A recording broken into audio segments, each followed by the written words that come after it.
자, 11장. 드디어 7번째 표적. 이제 표적은 다 나온 거예요. 7가지 표적 기억나시죠? 뭐 이렇게 맹인도 고쳐주고 무리도 걸어보고 뭐 빵도 오병이어 사건도 일으켜보고 다 해서 모든 게 다 뭐였나요? 결국 아까 얘기했던 그거 아닌가요? 이 그리스도의 영, 성령을 통해서, 그러니까 성령이 그리스도한테는 그리스도의 영인 거예요. 따라서 이 성령, 우리가 받은 성령도 우리의 영인 거예요. 아시겠어요? 그래서 아까 영과 성령이 하나라는 거예요. 성령이 그리스도에게는 그리스도의 영인 겁니다.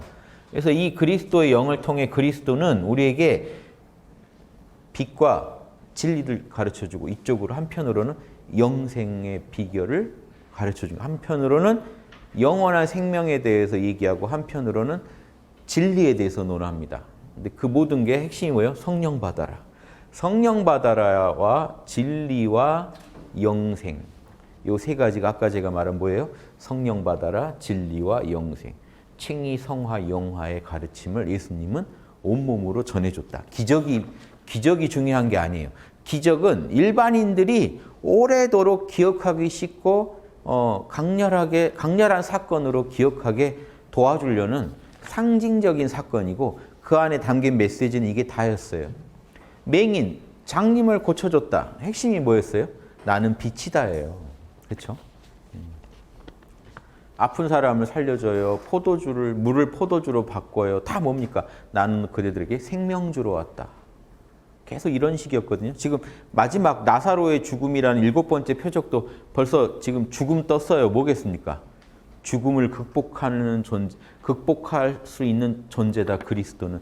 나는 그대들에게 생명을 주러 왔다. 이 얘기 하시려는 거예요. 지금 7번째 표적에 관련된 설명은 방금 전에 이야기가 7번째 표적에 관련된 이야기입니다. 이야기가 이번 경우는 먼저 나온 경우예요. 아까 이야기가 뭐였죠? 나는 뭐하러 왔다는 거예요? 영생을 준다. 영생 주러 왔다. 자, 이게 포인트였습니다. 좀 전에 읽었던 28절에서 뭐라고 했어요? 10장 28절에서 나는 그대들에게 영생을 준다. 그들은 결코 죽지 않을 것이다. 이게요, 지금 이 표적의 설명이에요. 아시겠죠? 이 표적과 관련된 이야기를 먼저 한 겁니다. 나는 선한 목자다. 그대들에게 영생 주러 왔다. 그대들을 위해서 나는 생명을 바칠 것이다. 하지만 나 또한 죽지 않을 것이고 나의 양들도 죽지 않을 것이다. 나는 생명을 바치지만 그걸로 인해 나도 영생하고 그대들도 영생할 것이다. 함께 영생하자 하는 요게 핵심이에요. 그거를 사람들한테, 이 이야기는요, 추상적인 얘기라 사람들이 기억을 못해요. 강렬한 사건으로 기억을 시켜야 됩니다. 여러분이 그 위대한 성자라면 강력한 어떤 체험 학습을 해야 되잖아요. 체험을 하고 개념을 설명해 줘야 되거든요. 그 체험을 시켜주는 게 지금 기적들이 하는 일이에요. 뭐 예수님이 빛이요 진리요 이건 기억 안 나는데 이건 기억나요. 예수님이 장님 눈뜨게 했대. 요거는 더 기억나고 빨리 퍼지겠죠, 사람들한테. 스토리텔링 기법입니다. 그래서 이야기는 기억을 잘해요.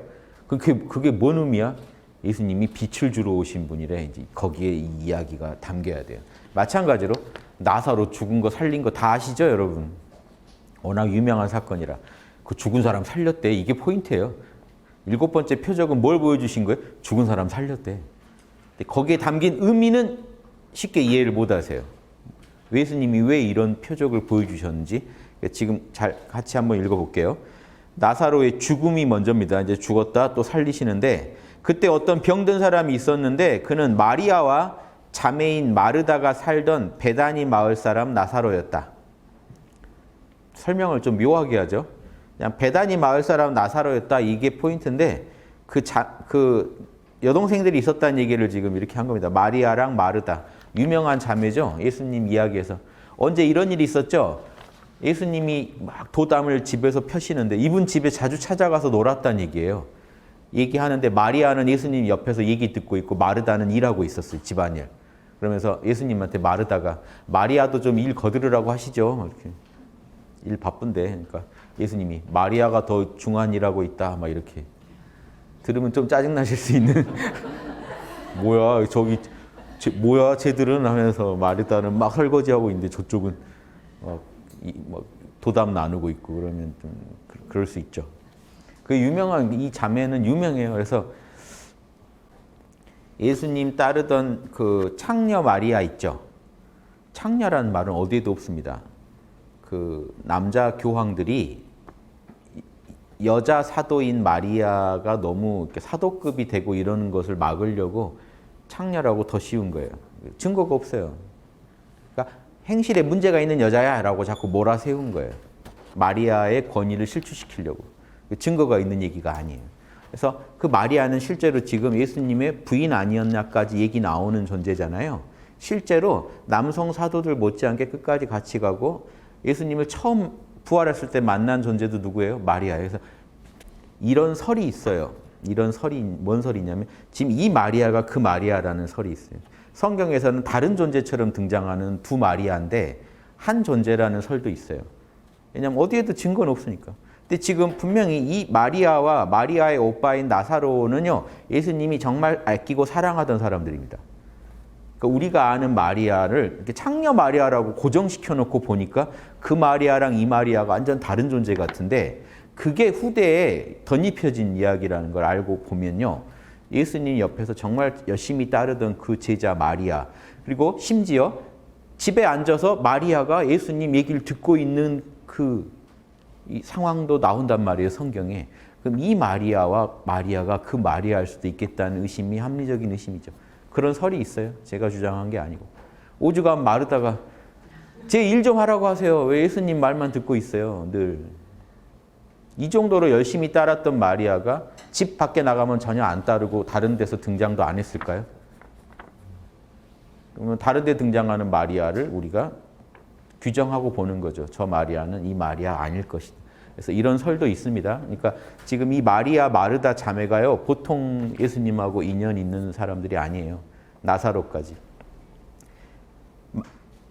정말 나사로를 사랑했다는 구절들이 계속 나와요, 성경에. 그러니까 이것도 아셔야 되고, 마리아는 향유를, 그러니까 그 예수님 그 발에다가요 향유를 붓고 머리카락으로 주님 발을 닦아주었던 그 여인이라는 거예요. 그런데 지금 벌써 이것도 하나의 그 근거예요. 마리아는 지금 예수님 이제 가시기 전에 이런 의식을 해준 분이에요. 그렇죠? 기름 붓고.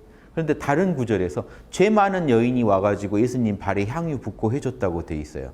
그럼 죄 많은 여인, 그게 마리아, 죄 많은 여인 해가지고 창녀 개념이 나중에 형성되는데 분명히 의심이 가죠. 사실 누가 했어요? 이 마리아가 했어요. 향유 붓고 머리카락으로 예수님 발을 닦아준 분이 지금 마르다의 여동생 마리아였다고요. 그러니까 다른 데서는 죄 많은 여인이 해줬다고 했어요. 그래서 또 마리아를 기존에 우리가 아는 마리아를 죄 많은 여인으로 몰고 가려는 또 그 움직임이 있었어요. 그래서 이걸 종합해 보면 이분이 그분일 수도 있다. 우리가 아는. 자, 이에 누이들이 예수님께 사람을 보냈어요. 그러니까 병든 나사로는 마리아의 오빠였다. 그러니까 마리아는 중요 인물이다 이렇게 설명한 거예요. 향유 붓고 머리카락으로 주님 발 닦았던 여인이다, 마리아가. 이에 그 누이들이 예수님께 사람을 보내요. 주여 보소서 사랑하시는 자가 병들었습니다. 벌써 말이 다르죠. 주님이 그렇게 사랑하시던 나사로가 지금 병들었습니다. 이렇게 얘기합니다. 그러니까 진짜 예수님하고 각별한 사이라는 거 아셔야 돼요. 주여 보소서 사랑하시는 자가 병들었습니다. 지금 그러면 이러면 예수님이 뛰어올 줄 알았겠죠. 지금 나사로 병들었어요. 예수님께서 들으시고, 그러니까 사람을 보냈는데 또 하루 걸렸을 거라고 보는 거예요. 사람이 예수님 계신 곳까지 갔겠죠. 찾아서. 가서 전달했어요. 그랬더니 예수님이 이 병은 죽음에 이르지 않을 것이다. 이 병은 하나님의 영광을 드러내기 위한 것이니 하나님의 아들이 이로 인해 영광을 얻게 될 것이다. 이 소리는 뭐예요? 죽으면 살려내겠다 이 소리입니다. 아마 나사로는 죽을 거예요. 그런데 죽음에 이르지 않을 거란 말은 뭡니까? 죽을 건데 내가 결국 살려놓을 거야. 예전에 그런 경우 있었죠. 이 사람은 왜 이렇게 병이 들었습니까? 하니까 하나님 영광 드러내려고 그런 거야. 즉 그 얘기는 고쳐줄 거야 라는 겁니다. 내가 고쳐서 하나님의 영광을 드러낼 거야. 근데 이 경우는 지금 사실은 죽을 거야죠. 근데 내가 살려놓을 거야 라는 메시지가 들어있는 겁니다. 그래서 예수님도 영광을 받고요. 아버지도 영광을 받게 될 사건이 일어날 거야 앞으로. 이 얘기를 이미 알고 계신 거예요, 예수님은. 그러니까 나사로는 한번 죽어야 된다는 것도 알고 계세요. 그런데도 지금 죽음에 이르진 않을 거야. 이 얘기는 아예 죽음을 안 겪을 거야가 아니라 내가 살려낼 거야 이겁니다. 예수님께서 본래 마르다와 그 동생과 나사로를 사랑하셨다. 나사로가 병들었다고 함을 들으시고 그 계시던 곳에 이틀을 더 머무르셨다. 이상하죠? 안 가요, 이 양반이. 지금 그 사자가 오는데 한 하루 걸렸을 텐데 이틀을 그냥 또 머물러요. 그럼 사흘째가 됐죠. 그러면 유대인 풍습에 혼이 무덤 근처에 배회하는 게 사흘 정도 한다 그래요. 그럼 나흘 다시 가시는데 또 하루가 걸리니까 나흘 만에 가요. 그럼 그게 의미하는 거는요, 확실히 죽었다는 거예요. 예수님은 확실히 죽기를 기다리고 있습니다. 좀 이런 말은 지금 안 나오지만 제가 볼 때는 지금 그렇게밖에 안 보여요. 그렇죠? 예수님 이미 알고 있어요. 나사로는 죽을 거다. 그리고 내가 살려낼 수 있다는 걸 알고 계세요. 그러니까 이 일로 하나님 영광을 드러내실 거야. 내가 펼칠 7번째 기적이 될 거야, 이 사건이. 이런 느낌으로 지금 말씀하신 거고요. 이틀을 더 머무르셔요. 지금 이게 왜 그런지 알 수 없습니다. 이틀을 왜 더 머무르신 거야? 제가 볼 때는 확실한 게 이거예요. 나흘 만에 거기 가시려고 한 거예요. 나흘째. 자, 그래서 이틀 머무르시고 나서 이제 또 거기까지 가는데 하루가 걸리겠죠. 예수님도. 그 후 제자들한테 이르시기를 유대로 다시 가자 하셨습니다. 제자들이 말하기를 랍비여 얼마 전에 돌로 치려 했습니다. 근데 거길 또 가시겠다고요? 가면 죽어요 라고 지금 제자들이 간언을 한 겁니다. 예수님께서 대답하시기를 낮이 12시간 아니냐. 당시 신약시대랑 구약시대가 좀 달라요. 신약시대에는 유대인들을 낮을 12시간으로 나눠가지고 계산하고요. 그러니까 해 떠서 질 때까지를 12시간으로 나눠서 계산하고 해 진 뒤는 또 4시간 단위로 나눠서, 그러니까 그 우리가 말하면 한 몇 시간씩 먹는 거죠. 그냥 네 시간으로 구분해가지고 밤을 헤아렸어요. 1경, 2경 이런 식으로 헤아렸어요. 자, 근데 여기서 말하는 건 낮이 12시간 아니냐 하는 거는요. 우리가 낮은 12시간이나 되잖아. 사람이 낮에 다니면 이 세상 빛 때문에 본의를 빼주시죠. 예. 낮에 다니면 이 세상의 빛 때문에 실족하지 않아. 빛이 있으니까 실족 안 해. 그러나 밤에 다니면 빛이 그 사람 안에 없으니 실족하게 된다. 자기가 빛을 갖고 있는 게 아니니까 실족한다. 이 말은요. 내가 빛이야. 세상의 빛이니까 나 있을 때 돌아다니면 잘못되지 않아. 내가 간 뒤에가 문제지. 빛이 없으면 그때는 돌아다니는 게 문제지만 빛이 있는 동안에는 우리 실족하지 않아. 유대인들이 날 어떻게 하겠냐 하는 거죠. 하나님의 영광이 이 땅에 드러나 있는 동안에는 그들이 어떻게 할 수 없고, 그러니까 내가 앞으로 십자가에 못 박히겠지만 그것도 뭐라는 거예요? 하늘의 뜻이니까 내가 죽는 거지. 그놈들이 나를 어떻게 죽여 이거예요. 내가 죽기로 했으니까 죽는 거야. 이런 의도가 있습니다. 그러니까 이런 거죠. 모든 건 내가 지배한다. 뭐 이런 느낌의 내가 결정한다. 하느님이 결정하는 거죠. 사실은 하느님이 결정하는데 나는 하느님의 결정을 알아. 그래서 나 동안에는 문제가 안 생길 거라는 거 알아. 하나님의 영광이 드러난 동안에는요. 누구도 나를 어쩌지 못해. 하나님이 더 큰 영광을 드러내시기에 나를 십자가에 매달리시는 그거는 어쩔 수 없지만 하나님의 영광이 드러난 동안 그들이 나에게 어떻게 해코지할 수는 없어. 밤에 빛이 없으면 그때는 그들이 해코지할지 모르지만 하나님의 영광이 드러나는 동안에는 그들은 나를 해칠 수 없어. 그것도 해치더라도 하늘이 허락해야만 해칠 수 있어. 이런 식의 메시지입니다. 이 말씀 하신 후에 우리 친구 나사로가 잠들었다. 이 얘기는 뭐예요? 죽었다는 거예요. 일부러 사흘 지금. 그러니까 그날 숨이 넘어간 거죠. 숨 넘어가고, 그러니까 그때 연락 왔을 때 사실은 죽은 거예요. 근데 죽음에 이르지 않을 것이다라고 한 거예요. 죽었는데 이틀 더 끌어요. 확실히 죽었다. 이제 깨우러 가자 간 겁니다. 깨우러 가자. 그러니까 지금 무덤에 있은 지가 나흘째에 예수님이 도착하시는 상황입니다. 뒤에 글 나옵니다. 자, 친구 나사로가 잠들었다. 이제 깨우러 가자 하니까 제자들이 주여 잠들었으면 낫겠네요. 이렇게 눈치 없는 사람도 있죠. 푹 자고 나면 이제 낫겠네요. 이렇게 생각한 거죠. 예수님이 그의 죽음을 가리켜 말씀하신 것이지만 그들은 잠들어 쉬는 줄 쉰다고 이제 말씀하신 줄 생각했다. 이게 예수님이 분명히 말씀하셨습니다. 나사로가 죽었다. 그러나 내가 거기 있지 않은 것이 그대들을 위해 기뻐할 일이다. 내가 만약에 거기 있었다면 나사로 안 죽게 막았을 거 아니냐. 그러면 죽었다 살아나는 그 부활의 기적을 내가 보여줄 수 없었고, 그건 예수님이 마음대로 하는 게 아니에요. 예수님을 통해 하느님이 역사하는 거지. 하나님이 나를 통해 그 영광을 안 드러냈다면 인류는 그 영생에 대한 증거를 볼 수 없었을 것이다. 다행이다. 내가 거기 없었던 건 다행이다. 누구를 위해 다행이에요? 그대들을 위해서, 인류를 위해서. 일단 1차적으로는 그 제자들을 위해서 다행이다. 이게 다행인 줄 알아. 이는 그대들이 믿게 하려는 거야. 하나님이 죽음을 극복할 수 있다는 것을 지금 보여주려는 거야. 이 기적에 지금 예수님이 지금 주연 배우지만 이게 다 누가 계획한 거예요? 하느님이 계획한 거라고 보는 거예요. 각본은 하늘이 짜고 지금 주연 배우가 예수님이라, 예수님은 각본을 좀 봤어요. 그래서 이제 당당하신 거예요. 각본 못 본 사람들은 막 지금 우왕좌왕이고, 각본을 본 사람은 어떤 시나리오인지 아니까 내가 여기서 이제 오늘 좀 가서 내가 해줘야 되는구나 하고 가시는 거예요.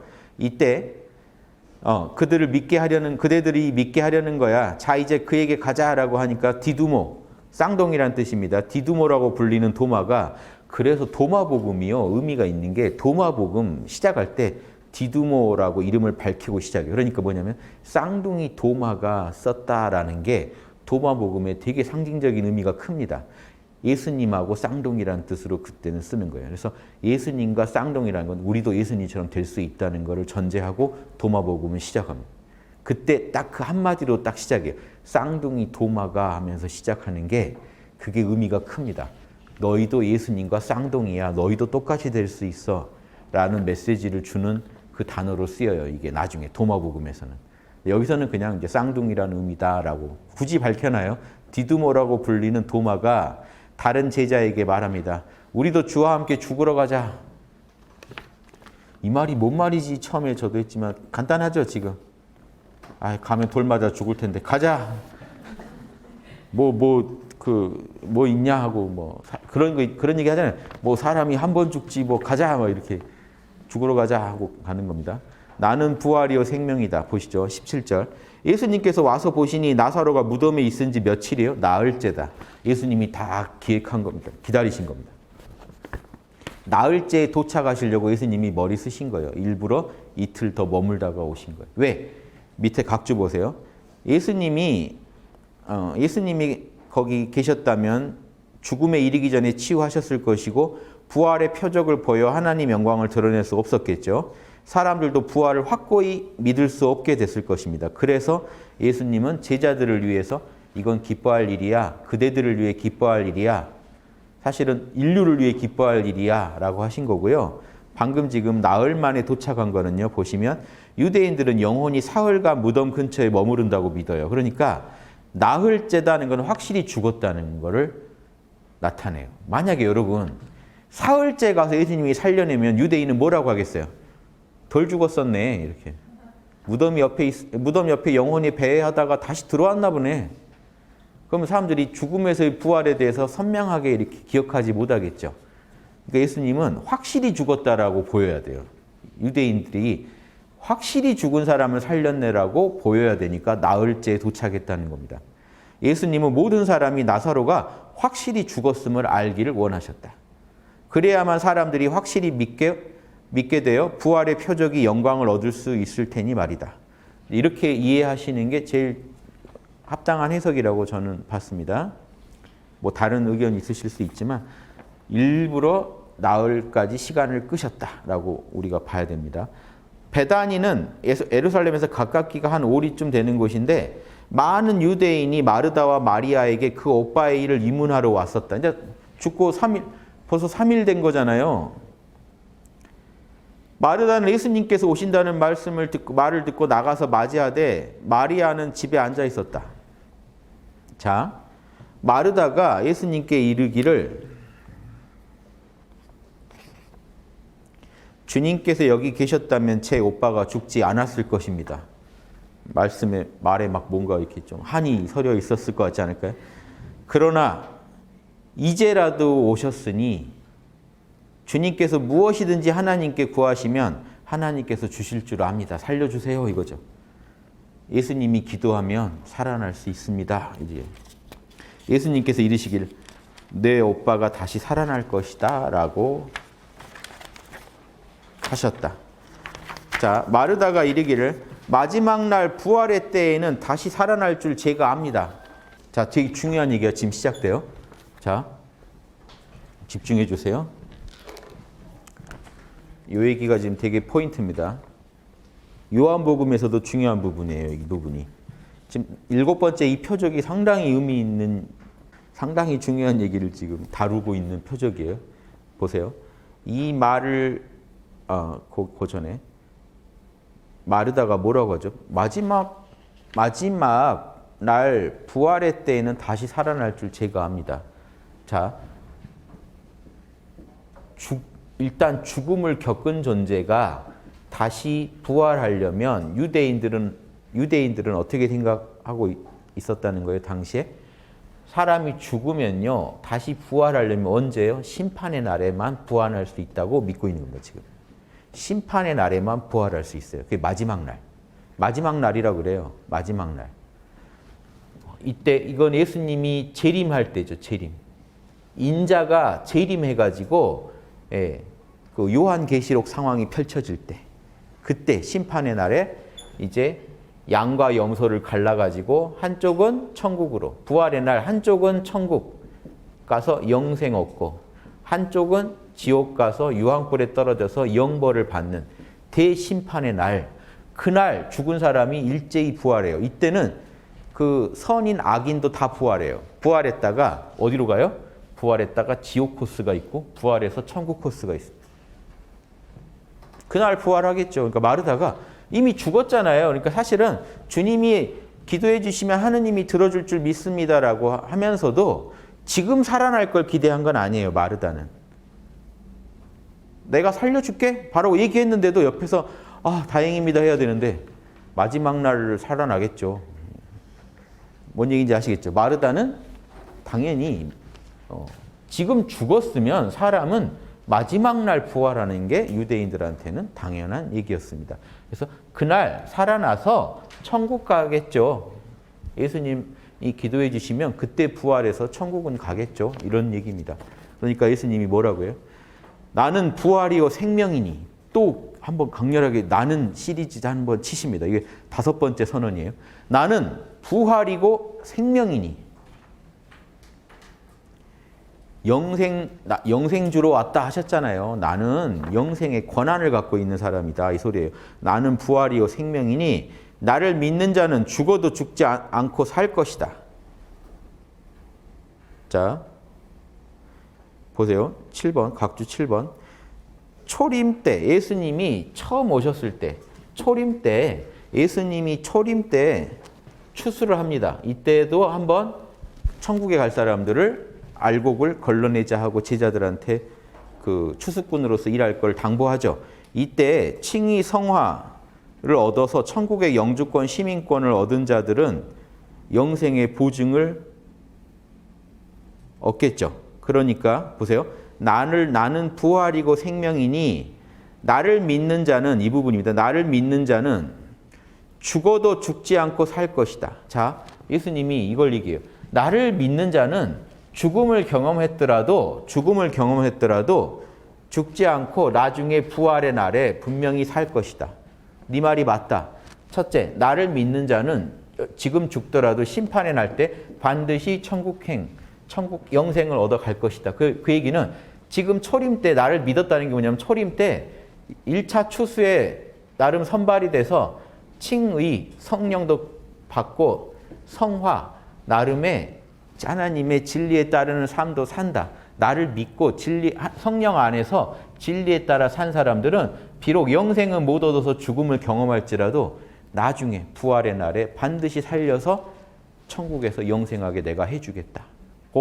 너가 한 말 그 말은 맞다. 나는 부활이고 생명이니 나를 믿는 자는 반드시 부활해서 천국에 가게 해주겠다 이겁니다. 이게 죽더라도 일단 죽지 않고 다시 살게 될 것이다.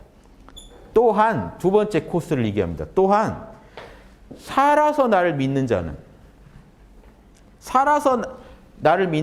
여기에 지금 각주에 보면 영화를 얻은 존재를 말한다라고 저는 본 겁니다. 영화를 얻어서 천국의 통치권을 바로 얻어 천국에 침략해 들어간, 즉 영생을 증득한 사람, 이 경우입니다. 자 보세요. 살아서 나를 믿은 경우. 왜냐하면 자 이분도 죽었지만 뭐예요?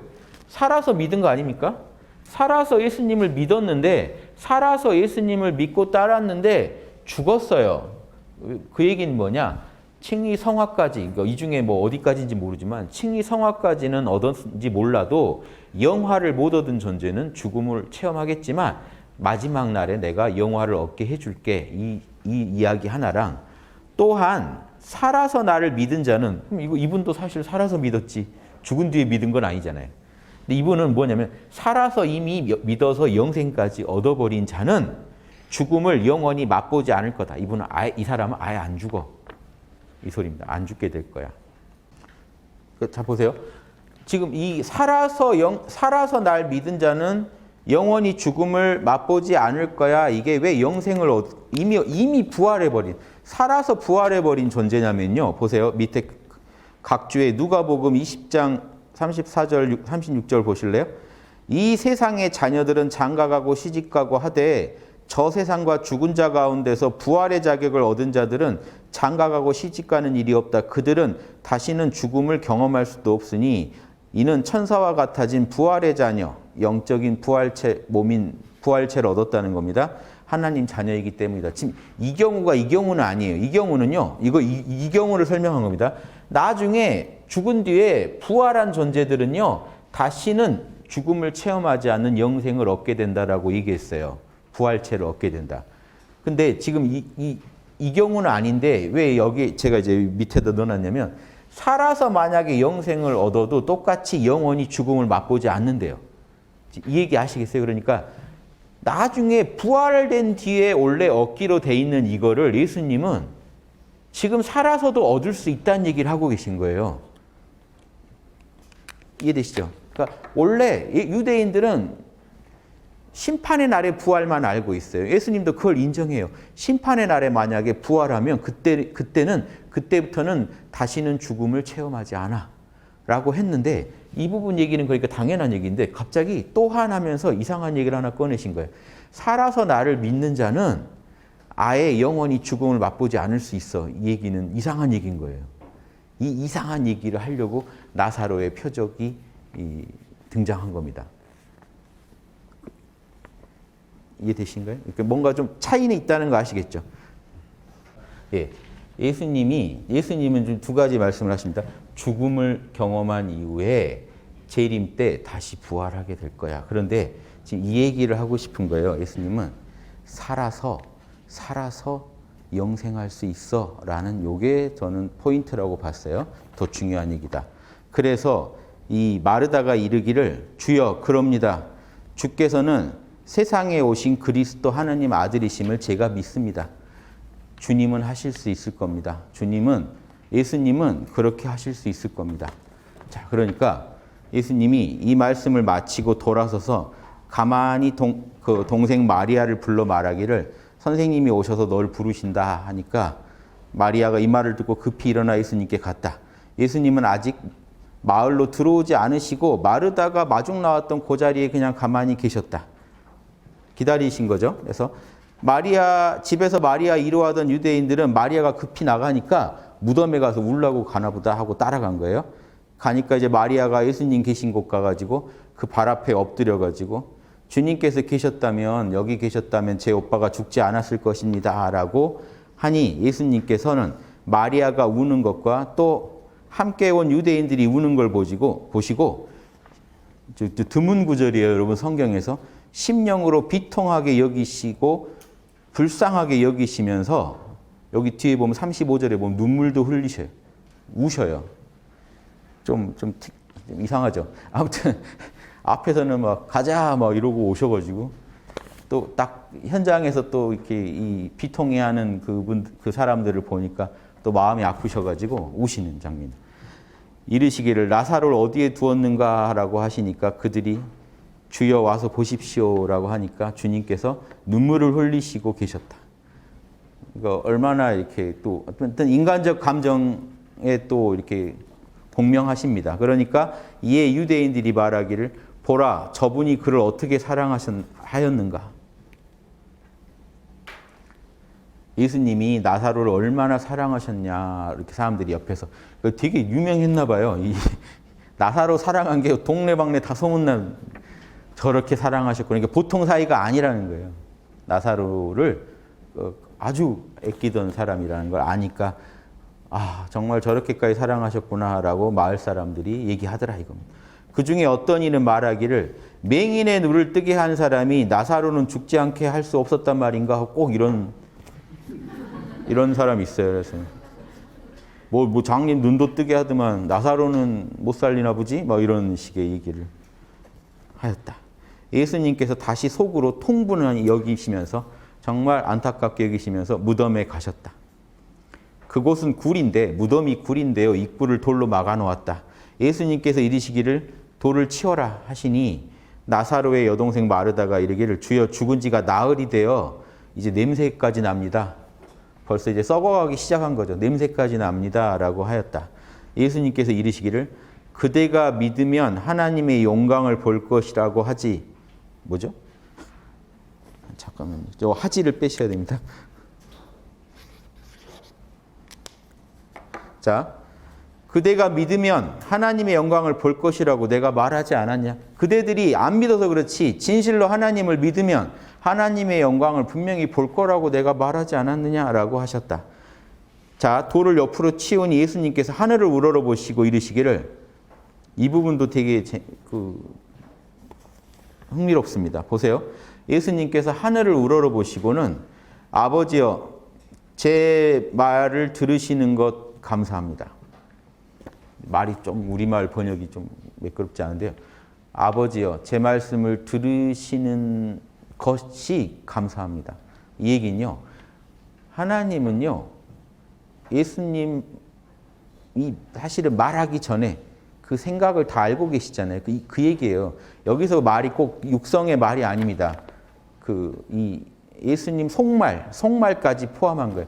그러니까 속으로 기도해도 일어나는 거죠. 꼭 말로 할 필요가 없죠. 그런데 이거예요. 그러니까 아버지 제 말 들으시는 것 감사합니다. 이거는 저는 옆에 각주 보시면 예수님의 속말, 즉 생각을 늘 알아차리시는 것에 대한 감사라고 봤습니다.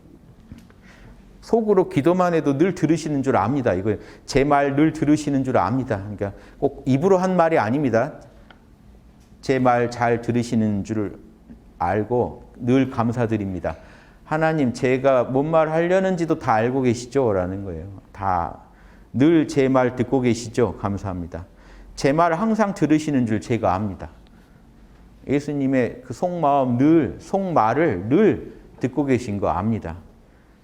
그러니까 사실은 예수님이 이렇게 드러나게 일반인이 듣게 기도할 필요가 있어요? 없어요? 없어요. 그냥 아버지 하면 끝나요. 그럼 속마음이 바로 통합니다. 그런데 지금 그 얘기를 하시는 거예요. 그러나 이렇게 말씀을 드리는 것은 저를 둘러싼 무리를 위한 것이니 아버지께서 저를 보내신 것을 그들에게 믿게 하기 위해서입니다. 제가 이렇게 우리가 이렇게 떠드는 사이 아니잖아요. 이거요. 제가 막 이렇게 어색합니다. 이렇게 말로 하려니까. 근데 이렇게 떠들어야 저 사람들이 제가 기도하는 줄 알고 그래야 아버지가 들어주는 줄 압니다. 아버지께 내가 이렇게 기도한다는 거를 저 사람들 듣게 하려고 제가 이렇게 얘기하는 겁니다. 라고 하고 뭐라고 하세요? 나사로야 나오너라 라고 하십니다. 그러니까 아버지가 그걸 들어주셔서 나사로가 손과 발을 배로 묶은 채 미이라처럼 나온 거죠. 우리가 아는 그 배로 막 손발이 다 묶인 채로 그 얼굴은 수건에 덮여 있고요. 이렇게 나오니까 풀어주어서 자유롭게 다니게 해라 라고 해서 45절에 뭐죠? 마리아에게 와가지고 예수님께서 하신 일을 본 많은 유대인이 마리아 위로하러 왔다가죠. 마리아 위로하러 왔다가 예수님께서 하신 일을 본 유대인들이 예수님을 많이 믿게 되었다. 자, 여기까지 해서 요 표적 하나가 대충 이야기가 끝나죠. 여기서 중요한 게 사람들한테 뭘 보여주려고 했죠? 그 표적이. 확실히 죽은 사람인데 살려낼 수 있다는 걸 보여준 거예요. 그러니까 지금 예수님은 아까 제가 말씀드리려고 했던 게, 자, 예수님이 아까 나는 뭐였죠? 나는 부활이요 생명이니까 생명 덩어리다. 나는 영생 덩어리이기 때문에 나를 믿는 자는, 그러니까 살아서 믿은 거예요. 살아서 나를 믿은 자는 죽어도 다시 살려내고, 살아서 나를 믿은 자는 영원히 죽음을 맛보지 않을 것이다. 이게 약간 다른 경우라는 거예요. 그러니까 혹시 죽더라도 난 다시 살려낼 수 있고, 내 말 잘 믿고 따르면 살아서 그대로 천국 갈 수도 있다. 영생 얻을 수도 있다.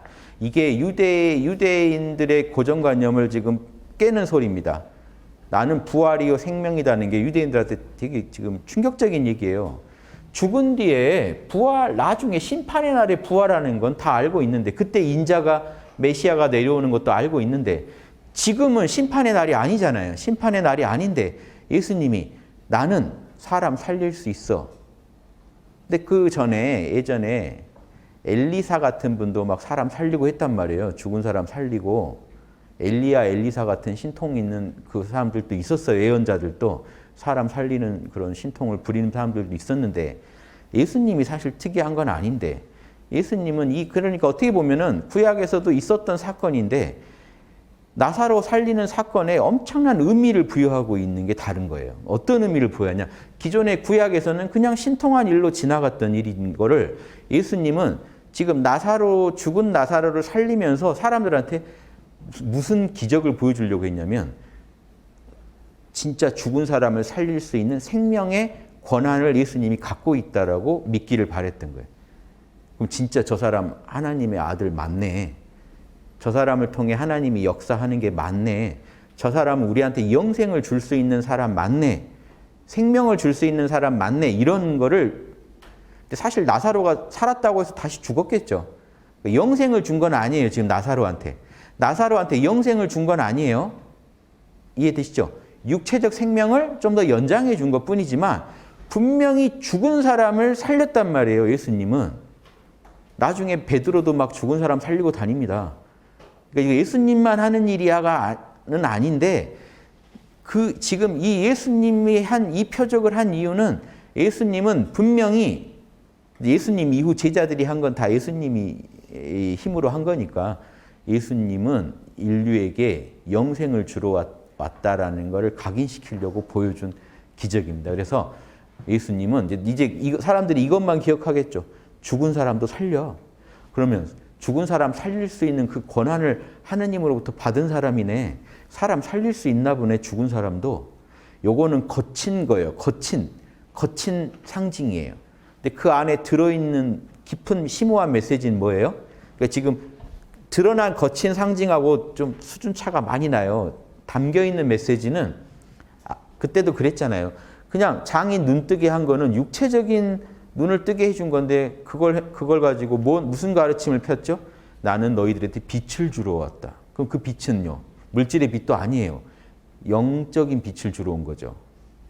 마찬가지, 이렇게 수준 차가 나죠. 드러난 표적과 담겨있는 메시지는 이렇게 차이가 납니다. 지금 드러난 사건은 뭐예요? 죽었던 나사로를요, 다시 살려낸 거예요. 언젠가 또 죽었을 거예요. 그렇죠? 그러니까 사실은 육체적 생명을, 죽은 육체를 다시 살린 거예요.